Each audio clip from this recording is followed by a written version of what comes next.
ఒప్పుకోవాలా దేవుని ముందుకెళ్ళి, పిచ్చోడిని ప్రభా, ఏదో పెద్ద తెలివిగలలాగా బిల్డప్పే కానీ ఏం లేదు ఇక్కడ ఎవరో, నాకేం తెలియదు నాయన, నాకు సాయం చేయి ప్రభువా.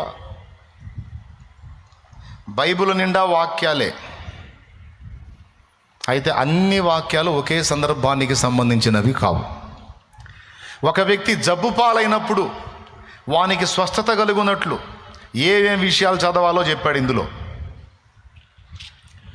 నేను చెప్తున్న పాత నిబంధనలోను క్రొత్త నిబంధనలోను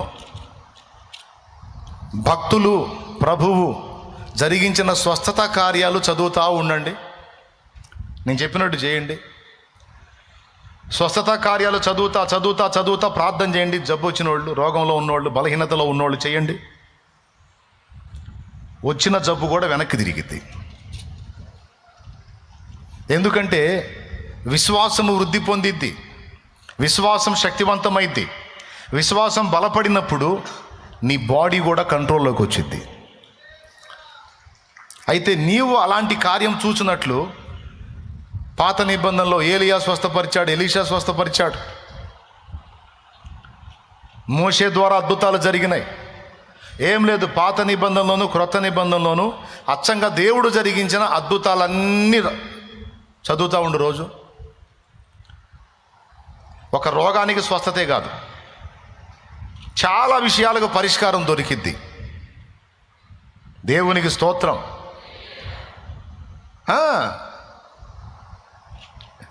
ఎందుకు?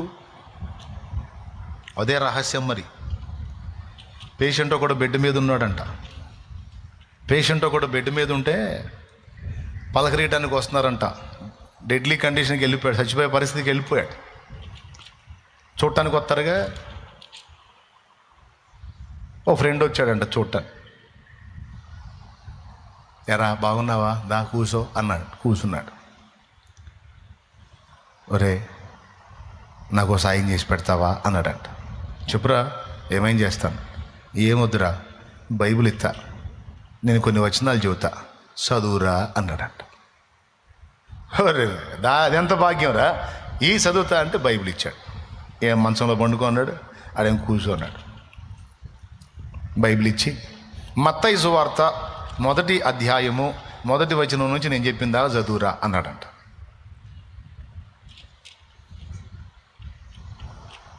చదివాడు. అబ్రహాము కుమారుడగు దావీదు కుమారుడైన యేసుక్రీస్తు వంశావళి. అబ్రహాం ఇస్సాకును కనెను, ఇస్సాకు యాకోబును కనెను, యాకోబు యోదాను అతని అన్నదమ్ములను కనెను, యోదా తామారునందు పెరేసును జరహును కనెను, పెరేసు ఎస్రోమును కనెను, ఎస్రోము ఆరామును కనెను, ఆరాము అమీనాదాబును కనెను, అమీనాదాబు నయస్సోనును కనెను, నయస్సోను సల్మానును కనెను, సల్మాన్ రాహబునందు బోయజును కన్ను, బోయజ్ రూతునందు ఓబేదును కన్ను, ఓబేద్ యెషైని కనెను, యెషై రాజైన దావీదును కన్ను, ఉరియా భార్య కన్ను, ఆమె యందు దావీదు సొలొమోను కనెను, సొలొమోను రెహబామును కన్ను, రెహబాము అబియాను కన్ను, అబియాం ఆసాను కనెను, ఆసా యెహోషాపాతును కన్ను, యెహోషాపాతు యెహోరామును కన్ను, యెహోరాం ఉజ్జియాను కన్ను. మొత్తం పేర్లే ఉంటాయి. దేవునికి స్తోత్రం. ఆ పేర్లు చదువుతుంటే ఈ మంచంలో పండుకున్నాడు ఆహా ఆహా అంటున్నాడు. దేవునికి స్తోత్రం. అరే రే భలే చదివావు, భలే చదివావు, అరే ఇంకొక అధ్యాయం చదువురా. మళ్ళీ లూకాసు వార్త, మళ్ళీ ఆడ కూడా పేర్లే. లూకాసు వార్త 2వ అధ్యాయమా, 3:23 నుంచి అంటే చదువు.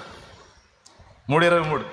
యేసు బోధింపు మొదలు పెట్టినప్పుడు ఆయన దాదాపు 30 ఏండ్ల ఈడు గలవాడు. ఆయన యోసేపు కుమారుడని ఎంచబడెను. యోసేపు హేలీకి, హేలీ మత్తాతుకు, మత్తాతు లేవికి. ఆ రెఫరెన్స్ అక్కడ నుంచి చూపించి ఇక్కడ నుంచి చదువురా అన్నాడు. మళ్ళీ మొత్తం ఇంకేం చదవని ఇట్లా. ఇక హేలీ మత్తతుకు, మత్తతు లేవి, లేవి మెల్కీకి, ఇక మొత్తం పేర్లే ఉంటాయి ఆడ.